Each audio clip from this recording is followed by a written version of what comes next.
కేటీఆర్ పై సుమోటోగా EC case పెట్టారట. 5,000 తీసుకొని BRS కు ఓటేయండి అని అనడం ఏమిటి? పిసిసి చీఫ్ మహేష్ కుమార్ గౌడ్ ఈసీకి ఫిర్యాదు చేస్తాం మంత్రి పొన్నం ప్రభాకర్. ఎన్నికల సంఘానికి ఫిర్యాదు చేస్తారట.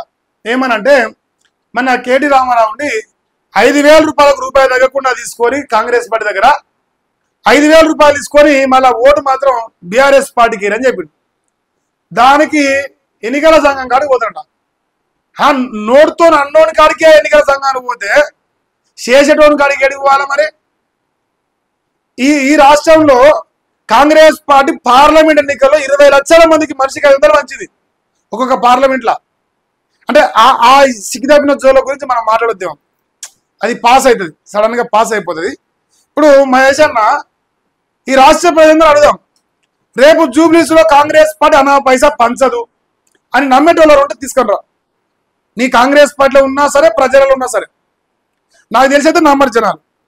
మీరేంది మీ కథ ఏందని తెలుసు. పోయి బీఆర్ఎస్ పార్టీ బీజేపీ వాళ్ళేం సొక్కమట్లేదు, వాళ్ళు కూడా వస్తారు. కానీ అధికారంలో ఉన్న నువ్వెట్లా వస్తావు? 5,000 రూపాయలు అంటారు వాళ్ళు, నేను 10,000 అంటాను. ఇంకా మా వాళ్ళు తక్కువ చెప్తారు. 10,000 రూపాయలకు ఒక్క రూపాయి కూడా తక్కువ తీసుకోవద్దు.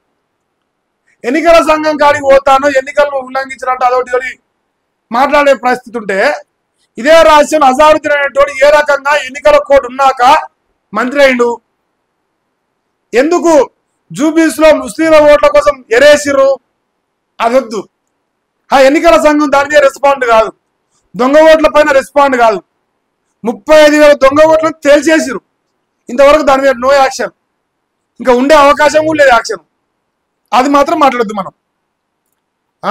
జూబ్లీస్ ఉప ఎన్నికల మరి వీళ్ళు ఇప్పుడు గెలవాలనే ప్రయత్నంలో భాగంగా 5,000 కాదు 5 లక్షలు వంచినా మీకు ఓడేడు. మీరు ఈ రాజకీయం చేసుకోరు. మీరు ఎంత రాజకీయం చేసినా కాంగ్రెస్ పార్టీని కుక్కలు కూడా దేక. రేపు ఇప్పుడు నిన్నమన్నా కుక్కల పంచాయతీ నడుస్తుందిగా సుప్రీంకోర్టులో, గసవంటి కేసులు అయితే లాస్ట్కి. సో నేనేమంటా ఉన్నా, మీరేమైనా అభివృద్ధి చేసినామని ఓడడుగురి. పైసలు మందుతోని గెలవాలనుకుంటే ఇది సాధ్యం కాదు. ప్రజలు చాలా చైతన్యవంతులు. ఒకసారి 2 సార్లు మోసపోతే అది మర్చిపోయారు అనుకుంటారు. కానీ 3వసారి అవుతుంది. అసెంబ్లీ పార్లమెంట్ 2 సార్లు మోసపోయారు. ఇప్పుడు ప్రజలు ఎట్లుంటే ఎప్పుడు వస్తారు రా కాంగ్రెస్ వాడు, ఎప్పుడు ఓడకూడదన్నంత కోపం ఉన్నారు, కసిగా ఉన్నారు. మరి లేక దొరికి వదిలిపెడతారు మిమ్మల్ని. పోయి బెట్టేసుకున్నాం. జూబ్లీస్ లో కాంగ్రెస్ పార్టీ ఓడిపోతాను నేను బెట్టేస్తా, గెలుస్తాను నువ్వు పెట్టేయి, 100 రూపాయలు వేసుకున్నాం. నీ లెక్క మరి నాకు 1,000 కోట్లు లేవు కావాలి. అందుకే చెప్తాను,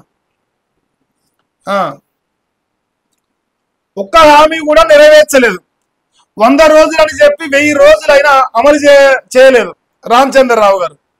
కేవలం ఓట్ల కోసమే హామీలు ఇచ్చిండ్రు. కాంగ్రెస్ పాలన భస్మాసుర హస్తమని విమర్శ.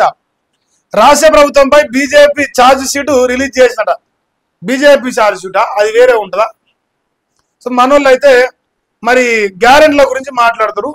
ఒక గ్యారెంటీ కూడా అమలు చేయలే అంటారు. నేనేమంటే సగం చేసిరు. అలా 1-2 చేసిరు కానీ అది సగం. ఓ దాంట్లో బస్సు, ఓ దాంట్లో రైతు బంధు, ఇట్లా ఒక్కొక్క దాంట్లో ఒకటి చేసుకొని ఫుల్ అయిపోయింది అంటారు. కానీ మన బీజేపీ కార్యాచరణ అయింది. ఏమి ఇచ్చారు? ఛార్జ్ షీట్ ఇచ్చారంట. ఛార్జ్ షీట్ ఇప్పుడు లంకల దీపక్ రెడ్డి గారు గెలుస్తారా? లంకల దీపక్ రెడ్డి గారి కోసం రామచంద్రరావు అన్న అందరు నాయకులను తీసుకొచ్చి సమన్వయం చేసి కార్యక్రమాలు చేపిస్తుండా? డివిజన్ కు పెట్టిరా? 100 ఓట్లకు మనిషిని పెట్టిరా? అంటే మనకు గెలిచే ఉద్దేశం లేదు. ఫస్ట్ గెలవాలి, గెలిచి కార్యకర్తల్లో అని ఆ ఉద్దేశం లేదు. కాంగ్రెస్ ను గెలిపించడానికి మన రాజకీయం జరుగుతున్నది. అది బాధాకరమైన విషయం.